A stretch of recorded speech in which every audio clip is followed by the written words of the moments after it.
everybody. I'm Deborah Roberts, and it's so good to have you with us for our new episode of 2020, The After Show, where we take you behind the scenes and show you a little bit of a close-up look of our reporting. Today, we're going to take a different take on a story that I think still lingers for so many of us here. It certainly does for me.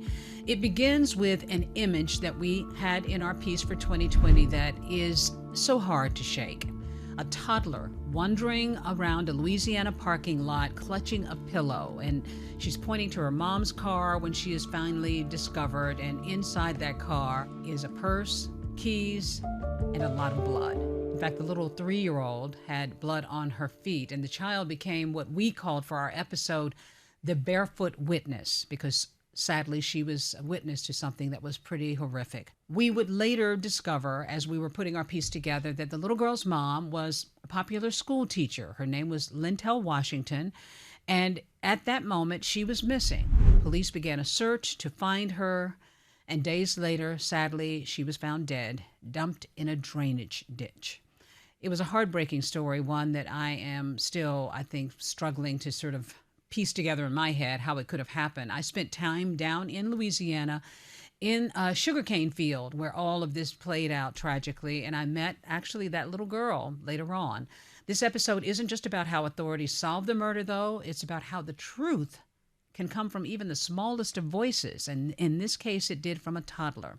Well, here to talk about this story, which I think we are all still talking about, is my colleague and 2020 coordinating producer, Susan Welsh. Hey, Susan. Hey, Deborah. Good to see you. Good to see you, too. Well, you and I have done this before on the podcast, but it's always great when we get a chance to sort of debrief in person. Oh, yeah. And you're passionate about these stories that we cover, and this was one that grabbed your passion from the very beginning. Oh, it really did, and particularly because of that video that you're talking about, because I'm a mom, you're a mom. From the moment you see that video with this little girl running around, and she is clutching a pillow, she's barefoot. I was clutching my chest, holding my breath, just because you know that there's nobody around. She's there by herself, and something is definitely wrong. Something bad had happened, and we knew that from the very beginning. Well, a kind stranger shows up and eventually calls 911, which is how this all unfolds. But as I said, there was blood in the car, no parent there, and the little girl says something about a Mr. Robbie,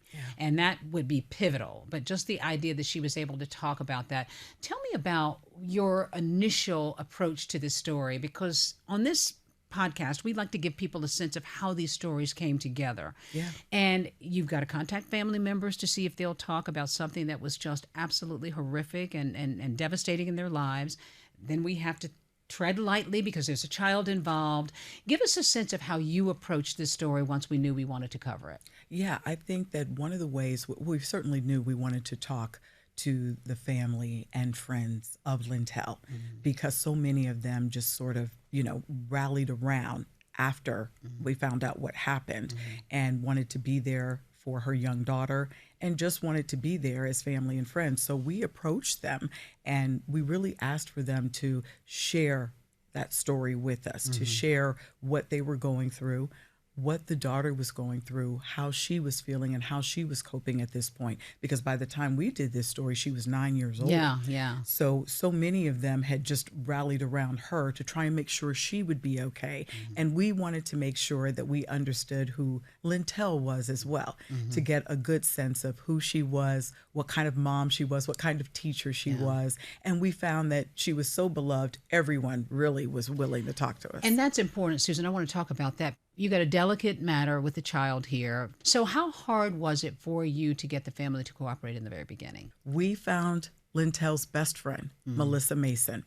And Melissa was intentional about making sure that the story got out and making sure that she and others would be able to represent Lintel because Lintel could no longer speak for herself. Yeah. And so once we started talking to Melissa about her best friend, Melissa was able to help us find a few more friends and some colleagues, even a student of Lintel's that said, of course we'll talk to you because we want the world to know who she was. Yeah, and you're great at that too, building that trust. So let's talk about the story. So there's a massive search. This little girl has been found. She's mentioned this name. Police are trying to figure what this means. There's a massive search for Lintel in the very beginning. In fact, we kind of retraced those steps for our program. We sent boats out to look at the area to give people a better sense of what this was all about. This was indeed a massive area. This is the bayou in Louisiana. There's all sorts of elements that are there. You know, the muddy waters, the alligators. It's just a large swath of land in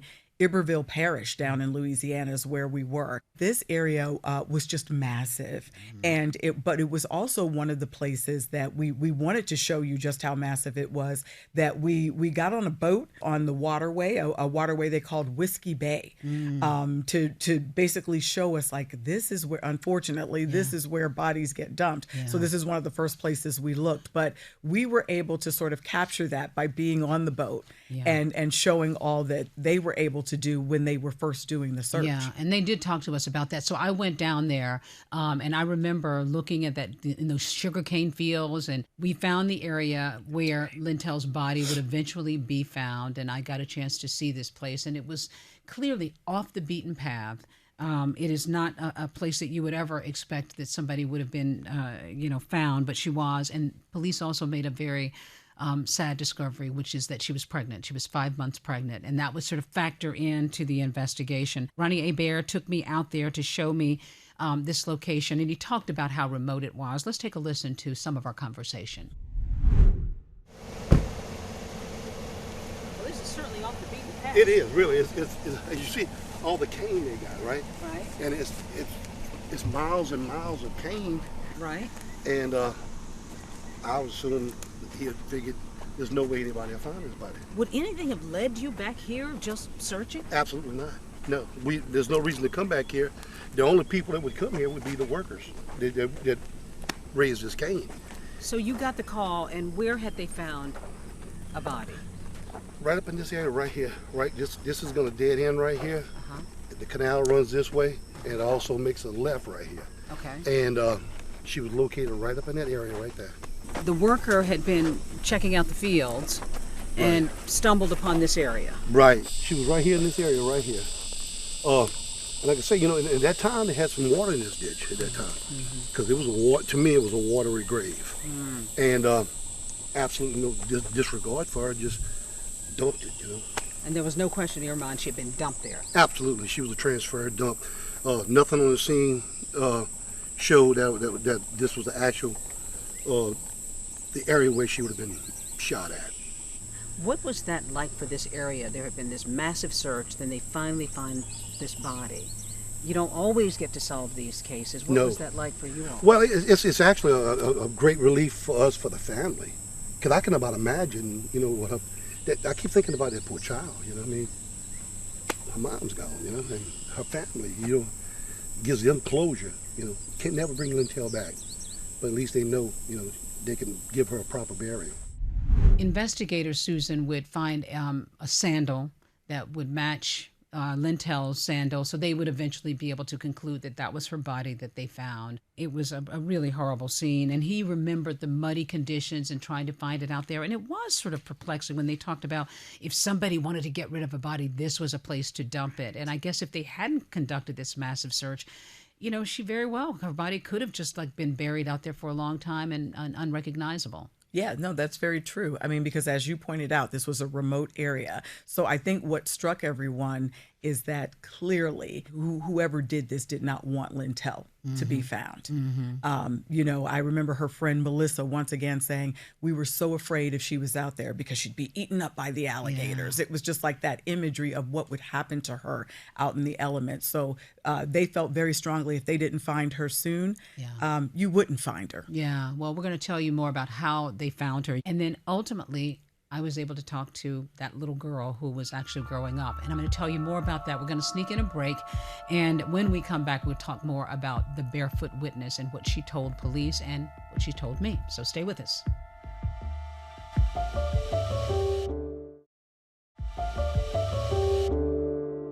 We are back now with Susan Welsh, 2020 coordinating producer, who is helping me break down and sharing some of her thoughts about our 2020 episode called The Barefoot Witness. It is one that we have not forgotten about here around 2020.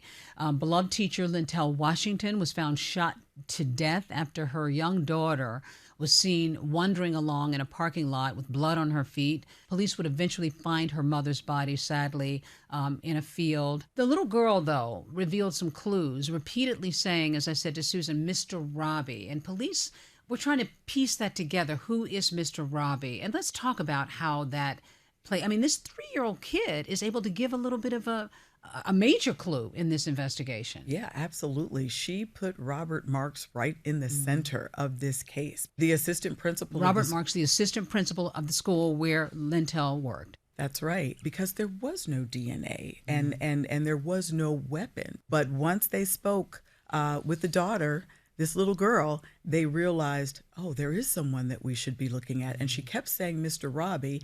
And eventually they found, in talking to family and friends, there was only one person that she would call Mr. Robbie. And that's what led them to the assistant principal, Robert Marks. And it was a little tricky in the beginning because, of course, Marks is married, which we talk about in the program. He's having an affair with this teacher. It doesn't mean guilt. However, this teacher was pregnant. Suddenly she's killed. Police began to think about connecting some dots here to this crime. So that kind of quickly took off. He's eventually arrested. He's denied it along the way. He was later found guilty. But I mean, this was really a huge scandal in this area. This was because, again, you have the teacher of the year, but she's seen as having an affair with the assistant principal. And the other thing that we learned, again, from talking to family and friends, and that was in our piece, is that she really didn't know the whole story. She thought he was breaking up with his wife and he was available and would possibly be involved in her life in a big way. Right, that's correct. And so she started looking at apartments with him. He knew, and she knew, that the baby she was carrying was his. And so she was looking to start a life and build a life with him. And he was going right along with it. He told her he was getting a divorce. She really thought all of that was true. And she thought, okay, now we get to start our life together. And it just wasn't that at all. Susan, you and I had to look deeply, particularly I think as women sort of examining this case. And you and I have run into this a lot in the stories that we've covered, where there is a woman who is a very smart, sharp, put together woman, as Lintel was. Yeah. And her friends touched on this too. You know, it's a woman who you thought might have been able to sort of sniff out a guy who's not really all that he says he is. And you sort of wonder, and we had to delicately talk about how she could have gotten involved in this situation. Her friends were also a little frustrated by that. Her friends were very much frustrated by that because they too saw her as, this very, astute woman. Accomplished. Accomplished. And they just thought she was a great woman in general and deserved love. And she kept looking for that love, but in all the wrong places, according to her friends. They just couldn't understand, how is she so unlucky in love? But here she is, at the school with this assistant principal who she thought was very, also very accomplished, and thought, okay, we're getting along, and that's the kind of person I should be with. And so, she thought that this was something that could really happen. And he did create this appearance of a guy who was really together. Well, as I said, he was arrested. He was eventually convicted, sentenced to life in prison without parole. Jurors saw that videotape of the little girl, the same tape that we had seen, and it helped convict Marks too, but it was powerful for them. It was extremely powerful. So one, you have the video of her where she's roaming around by herself in the parking lot, and that's scary enough for people. But then she was interviewed by an advocacy worker, which was also taped and played for that jury.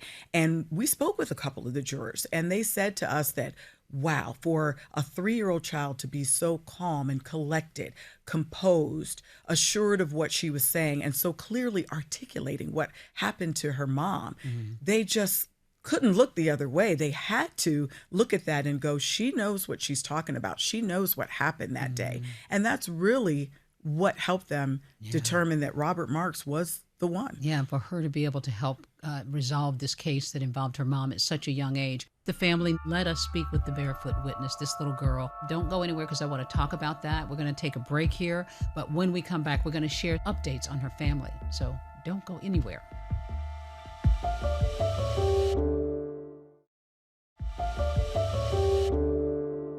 Welcome back to 2020, the After Show. I am here with Susan Welsh. We are talking about the reporting that we did together on the story of Lintel Washington, a mother, a teacher who was the teacher of the year and was found dead, sadly, murdered by the man who she thought loved her and was the father of her unborn child. Well, at the heart of the story was her little girl who helped solve this case. And Susan, to be able to convince the family that we would handle it very gently, we would not use the little girl's name. She left an impression on me. How about you? She did. She absolutely left an impression, I think, on all of us, because when we saw her and knowing everything that she had been through, it was just, to see her sort of just being the typical child and living a normal life and not, just wanting to talk to us and wanting to talk about her mom. And I will tell you, her friends wanted to talk to us, but they thought the biggest thing was talk to her daughter. Because if you talk to her daughter, you'll see what kind of person she was. You will see what she poured into that child, how great of a mother she was, and you'll see it when you talk to that daughter. Yeah. And we did. We did. Yeah, we really did. Just about what her memories are of just her family and her mother. What about the family? What stuck with you about the family and Lintel's, I guess in a way her legacy through her daughter, but also through her family? Yeah, and through the family. I mean, I think that, like I said, she was loved by all. They loved and cared about her so much that they really just wanted, one of the reasons they talked to us is because they just wanted her to be known as the wonderful person that she was and the legacy that she left, not only with her students, but with her daughter as well. So I think the family and the friends who are like family to her really just, feel very strongly that Lintel is a person you would love to be friends with, that you would love to know. And they wanted to get that across. Yeah. And I think she really has left that legacy for people. Well, they were concerned, too, that she would come across as that teacher who had the affair with the assistant principal and sort of a little bit of a sordid story that led to her death, as opposed to this bright, shining light who poured so much into her daughter. What have you heard from her and how she is doing after this tragic event in her life? The daughter is now living, with a relative. She's thriving in school. She's like your typical 13-year-old girl who loves to make TikTok videos and dance around with her friends. So they hope that she will just stay safe and sound and kind of protect her a little bit from all that's out there about her mom until maybe she's a little older to understand all of it. But they also hope that she will see herself as the real hero in getting justice for her mom. Yeah, which she did. I mean, she'll always have to deal with probably this difficulty and this, the sad, tragic event that happened in her life, but hopefully with the family and so forth, she's doing well. And anything new to talk about Robert Marks? Well, we know that Robert Marks, he did appeal shortly after he was convicted. However, that was denied. So he is still serving life in prison. Exactly. Okay. Well, I'm glad to hear that the little girl is doing really well and the family is doing well. And most important, they're moving forward with their life with some kind of sense of shining a bright light on this woman who had a beautiful life. Yes. Great absolutely. story, Susan, as always. Thank you, Okay, yes. Let's get ready for our next one. Our next one. Whatever we're going to be working on together, I know it's going to be a good one if it's with you. All right, Susan Welsh, good to have you. And we will not forget, as I said, this little child who's growing up without her mom, and we will stay in touch. And if there's anything new, we will make sure you all know about it. For now, I'm Deborah Roberts. Thank you so much for joining us on 2020 The After Show. You can stream episodes like The Barefoot Witness and other 2020 full episodes on Disney Plus and Hulu. Thanks for being with us. Take care, everybody.